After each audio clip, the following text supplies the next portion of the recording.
ढाका और बांग्लादेश की एक और आप तस्वीर देखिए, जब हादी के लिए नारेबाजी हो रही है वहां पर और हाथों में झंडा लेकर के लोग हादी के लिए नारेबाजी करते हुए नजर आ रहे हैं। जितनी संख्या में भीड़ है उतनी ही ज्यादा आवाज वहां से निकल रही है और लोग नारेबाजी कर रहे हैं हादी के समर्थन में।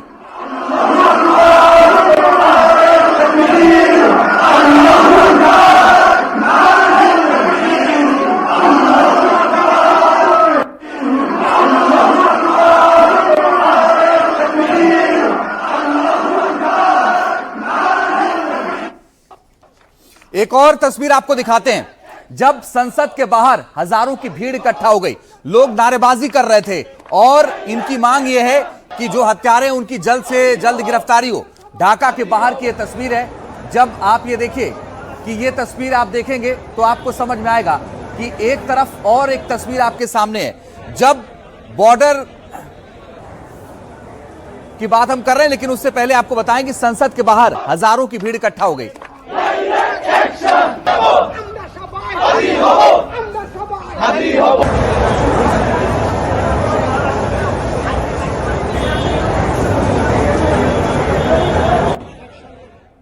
और एक और तस्वीर आप देखिए, यह भी ढाका की तस्वीर है, लेकिन बॉर्डर की ओर कूच करती भीड़ नजर आ रही है। यह बॉर्डर की तरफ भीड़ बढ़ती हुई नजर आ रही है। हालांकि इन्हें रोकने की भी कोशिश हुई सेना की। और इस दौरान आपको बताएं, बेनापोल की तस्वीर आपके सामने बांग्लादेश की, जब बॉर्डर की ओर भीड़ कूच करती हुई नजर आ रही है।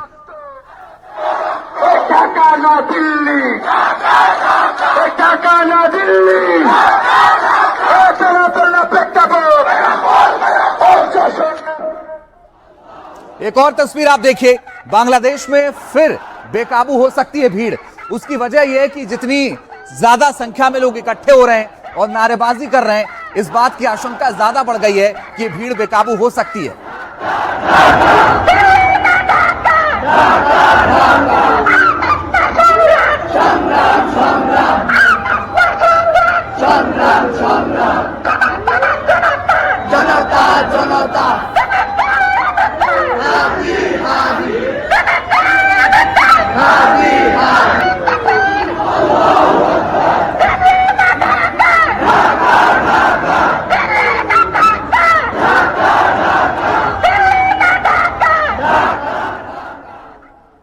तो आइए एक और तस्वीर मैं आपको दिखाऊं। आपने बांग्लादेश की तस्वीर देखी, अब हिंदुस्तान की आप तस्वीर देखिए। यह बॉर्डर की तस्वीर है, जब बॉर्डर के बेहद करीब पहुंचे प्रधानमंत्री नरेंद्र मोदी। और ये आप देखिए कि जब नरेंद्र मोदी पहुंचे बंगाल और उन्हें नादिया जाना था, लेकिन किसी कारणवश वो मौसम खराब होने की वजह से वो उतर नहीं पाए और उसके बाद ऑनलाइन उन्होंने संबोधित किया। प्रधानमंत्री नरेंद्र मोदी बॉर्डर के बेहद करीब पहुंचे और उन्होंने तमाम बातें जो कही वो आज आपको सुननी चाहिए।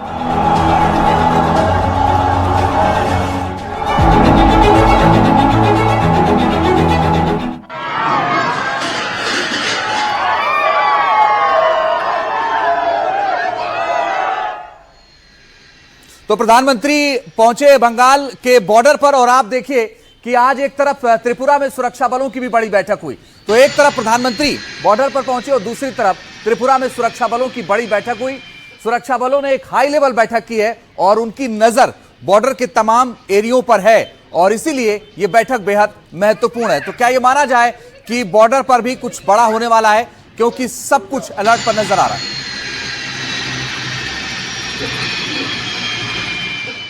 कांग्रेस पार्टी और इंडी गठबंधन के लोग खुलकर देश विरोधी एजेंडे पर उतर आए, घुसपैठियों के बचाव में बयानबाजी कर रहे हैं।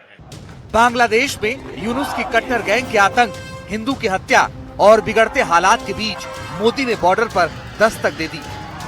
बांग्लादेश के घुसपैठियों और कट्टरपंथियों के सामने अब मोदी दीवार बनकर खड़े हो गए। शेख हसीना के विरोधी नेता की हत्या पर ढाका जल रहा है। कट्टरपंथियों की जमात हिंदुओं को निशाना बना रही है। तब मोदी ने बांग्लादेश की सीमा पर जाकर कट्टर ब्रिगेड और घुसपैठियों को सीधा संदेश दे दिया है। देश का सुप्रीम कोर्ट तक घुसपैठियों को बाहर करने की बात कर चुका है। कोर्ट में घुसपैठियों को बचाने की पैरवी कर रहे हैं। मोदी और भारतीय फौज भी एक्शन में आ गई है। बॉर्डर पर जवान मुस्तैद हैं ताकि किसी भी करतूत का मुंहतोड़ जवाब दे सके। और आइए आपको बताते हैं कि आखिर हादी के बहाने बॉर्डर की ओर कट्टरपंथी कैसे कूच करते हुए नजर आ रहे हैं। हनुमान का अंतिम संस्कार हुआ। बांग्लादेशी संसद के पास राष्ट्रकवि काजी नजरुल इस्लाम की कब्र के बगल में मानिक मियां एवेन्यू में हजारों लोगों की भीड़ मौजूदगी में दफनाया गया। और आपको बताएं कि शेख हसीना के विरोधी नेता हादी के जनाजे में कई कट्टरपंथी पहुंचे। अलकायदा से जुड़े नेता भी जनाजे के दौरान देखे गए। इतना ही नहीं, ढाका में कट्टरपंथियों ने आईएसआईएस के झंडे भी लहराए हैं। दावा है हादी की मौत को कट्टरपंथी अपने फायदे के लिए भुना रहे हैं। मौके का फायदा उठाकर ये कट्टरपंथी फिर से उपद्रव करना चाहते हैं। हादी के अंतिम संस्कार के बाद बांग्लादेश में फिर से हिंसा भड़क सकती है।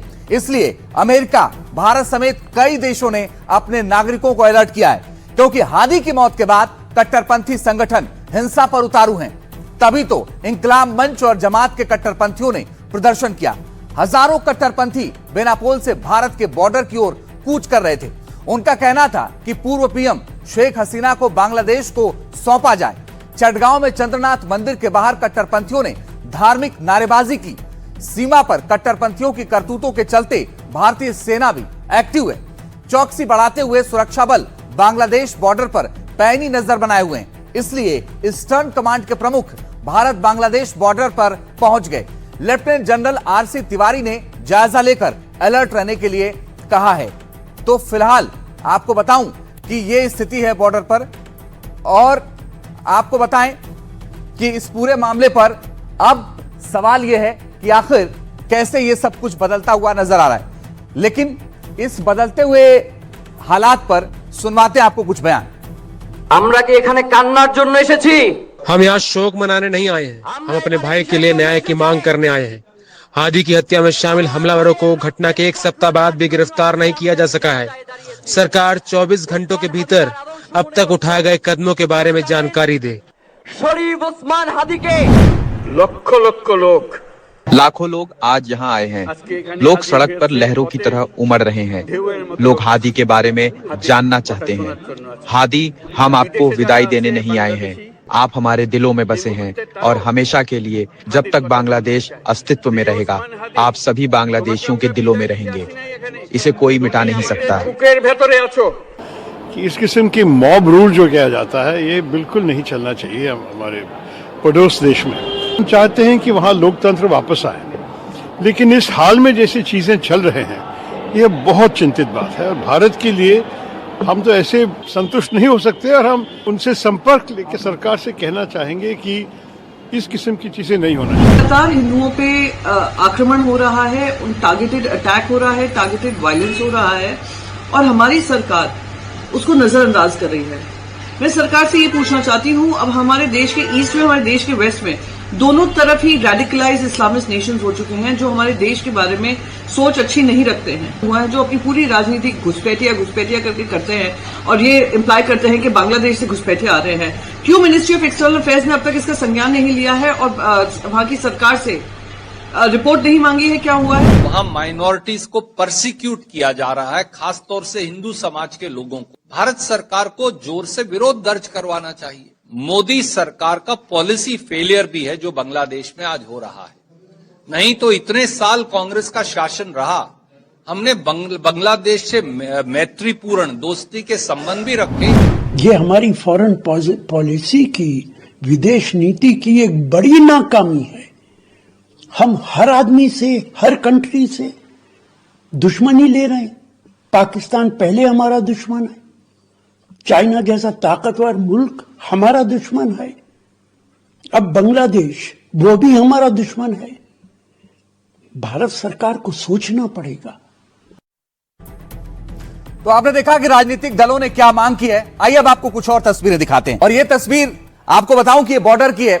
जब प्रधानमंत्री मोदी का रोड शो था, उस वक्त बड़ी संख्या में लोग पहुंचे थे। और असम की यह तस्वीर है। असम में जब प्रधानमंत्री नरेंद्र मोदी रोड शो करने के लिए पहुंचे, तो सड़क के दोनों तरफ लोगों का क्या उत्साह था, आप देखिए।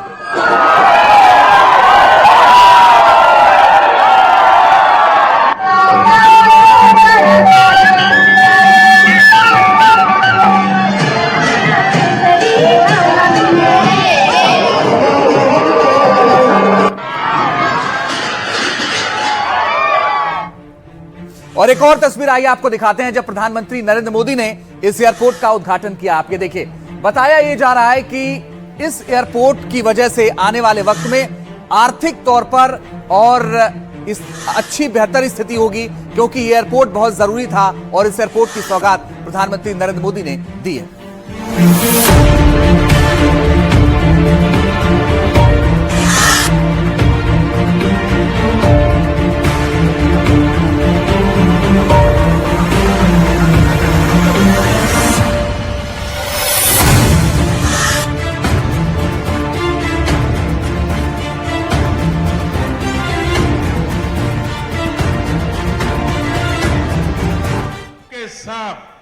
तो एक और तस्वीर आइए आपको दिखाते हैं कैसे प्रधानमंत्री नरेंद्र मोदी ने असम को सौगात दी और हजारों करोड़ों रुपए की यह सौगात है।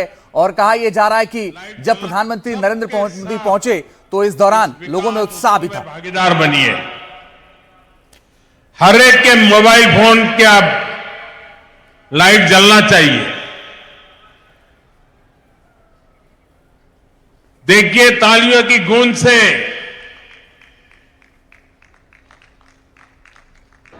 पूरा देश देखेगा कि असम विकास का उत्सव मना रहा है।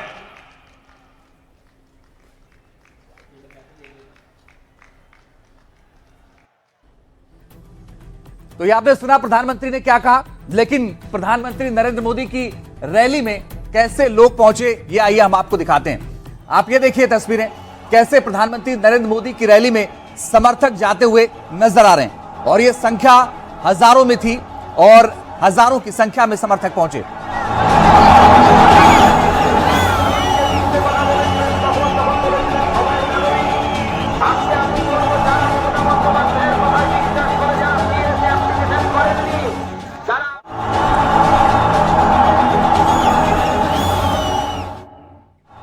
तो आपने बाहर की तस्वीर देखी, अब यह तस्वीर आप अंदर की तस्वीर देखिए। जहां प्रधानमंत्री नरेंद्र मोदी की सभा थी वहां पर लोगों का जन सैलाब उमड़ पड़ा। पूरा पंडाल भरा हुआ नजर आया। आपको बताऊं कि पूरा पंडाल जो है वो भरा हुआ नजर आया। लोग बड़ी संख्या में पहुंचे थे प्रधानमंत्री नरेंद्र मोदी को सुनने के लिए। इस दौरान लोगों ने प्रधानमंत्री नरेंद्र मोदी को सुना और हजारों करोड़ की सौगात भी प्रधानमंत्री ने असम के लोगों को दी है।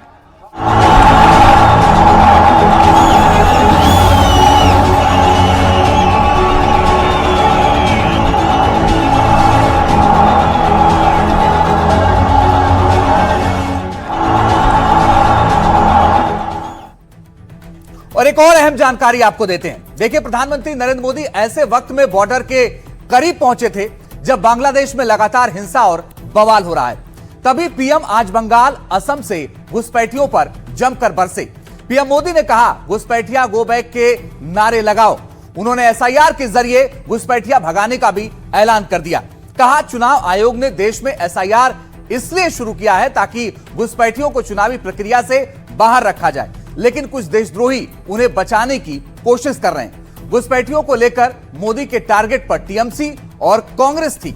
पीएम कोलकाता से नादिया जिले में सभा करने तो नहीं जा पाए, लेकिन ऑनलाइन सभा में उन्होंने टीएमसी पर हमला करते हुए कहा, बंगाल में महाजंगल राज चल रहा है जिससे विकास रुक गया है। ममता की पार्टी पर घुसपैठियों को बचाने का भी उन्होंने आरोप लगाया। कहा, बीजेपी घुसपैठिए का सवाल करे तो टीएमसी वाले हमें बोलते हैं, इसी कारण घुसपैठियों को भगाने वाले एसआईआर का विरोध किया जा रहा है। गो बैक मोदी के नारे लगाने वाले गो बैक घुसपैठिया भी तो कहें। ऐसे ही असम में घुसपैठियों को लेकर मोदी ने कांग्रेस को जमकर घेरा। कहा, कांग्रेस ने वोट बैंक के लिए घुसपैठियों को छूट दी है, हम उन्हें पहचान कर बाहर कर रहे हैं, यानी कांग्रेस की गलती सुधार रहे हैं। तो ये प्रधानमंत्री नरेंद्र मोदी ने उन्होंने कहा, क्या कहा आपको हमने आपको दिखाया। लेकिन प्रधानमंत्री नरेंद्र मोदी नादिया नहीं पहुंच पाए। उन्होंने ऑनलाइन इस सभा को संबोधित किया, लेकिन क्या कहा सुनिए जरा। आज हेमंता जी की सरकार और उनकी टीम के सभी साथी बहुत मेहनत से असम के संसाधनों को इस गैर कानूनी और देश विरोधी अतिक्रमण से मुक्त करा रही है। केंद्र सरकार ने भी घुसपैठ रोकने के लिए सख्ती की है। अवैध घुसपैठियों को बाहर निकालने के लिए उनकी पहचान भी कराई जा रही है। लेकिन भाइयों बहनों, कांग्रेस पार्टी और इंडी गठबंधन के लोग खुलकर देश विरोधी एजेंडों पर उतर आए हैं। देश का सुप्रीम कोर्ट तक घुसपैठियों को बाहर करने की बात कर चुका है, लेकिन ये लोग घुसपैठियों के बचाव में बयानबाजी कर रहे हैं। और घुसपैठियों को लेकर के प्रधानमंत्री को आपने सुना, अब कांग्रेस क्या कह रही है ये भी सुनिए सर। टीएमसी घुसपैठियों को बचाने के लिए पूरा जोर लगा रही है। बीजेपी जब घुसपैठियों का सवाल उठाती है तो टीएमसी के नेता हमें गालियां देते हैं। मैंने अभी सोशल मीडिया में देखा, कुछ जगह पर कुछ लोगों ने बोर्ड लगाया है, गो बैक मोदी। बंगाल की जनता के विरोधी नारे लगा रहे हैं, लेकिन गो बैक घुसपैठियों के लिए वे चुप हो जाते हैं। इन घुसपैठियों ने बंगाल पर कब्जा करने की ठान रखी है, वो टीएमसी को सबसे ज्यादा प्यारे लगते हैं। यही टीएमसी का असली चेहरा है। टीएमसी घुसपैठियों को बचाने के लिए ही बंगाल में एसआईआर का भी विरोध कर रही है। तो आपने सुना प्रधानमंत्री ने कांग्रेस पर क्या बयान दिया, कांग्रेस को जमकर घेरा है। लेकिन आइए अब आपको बताते हैं कि बदलती डेमोग्राफी कहीं बांग्लादेश जैसा संकट तो नहीं, ये आपको समझना चाहिए। दरअसल आप ये देखिए कि पश्चिम बंगाल में बीजेपी ममता सरकार पर आरोप लगा रही है कि राज्य में लगातार घुसपैठियों को शरण देने का काम हुआ है और इसी वजह से पश्चिम बंगाल की डेमोग्राफी तेजी के साथ बदली। ममता बनर्जी ने एसआईआर के मुद्दे का भी खुलकर विरोध किया। बीजेपी का कहना है कि ममता घुसपैठियों को पनाह देना चाहती हैं, इसलिए वो एनआरसी से लेकर एसआईआर तक हर मुद्दों का विरोध करती रही। आंकड़ों की माने तो पश्चिम बंगाल में डेमोग्राफी तेजी के साथ बदली है। राज्य में 1951 से लेकर 2011 तक हिंदुओं की आबादी 8.4% घटी। वहीं इस बीच मुस्लिमों की आबादी में 7.5% का उछाल आया। पश्चिम बंगाल के जो जिले बांग्लादेश से सटे हैं वहां बड़ा अंतर दिखा। 2001 से लेकर 2011 तक मुस्लिम ग्रोथ रेट हिंदुओं से दोगुना था। 1951 में दिनाजपुर, मालदा, मुर्शिदाबाद में मुस्लिम आबादी 40% से कम थी। अब मुर्शिदाबाद में 70% मुस्लिम हैं। मालदा और उत्तर दिनाजपुर में 52% हैं। बीजेपी का आरोप है कि घुसपैठियों की वजह से माहौल ज्यादा बिगड़ रहा है। वक्फ कानून आने के बाद भी सबसे ज्यादा हिंसा बंगाल में भड़की। बंगाल में कुछ असामाजिक तत्व भारत के खिलाफ जहर बो रहे। कहा जाता है कि ऐसे ही डेमोग्राफी बदली तो हालात खराब हो सकते हैं। क्या सरहदी इलाकों में ऐसा ही रहा तो बांग्लादेश जैसे हालात बनेंगे? तो ये वो सवाल हैं जिनका जवाब आना बाकी है। लेकिन आपको बता दें कि विदेश मामलों के जानकार संजीव श्रीवास्तव क्या कह रहे हैं इस पर, सुनिए जरा।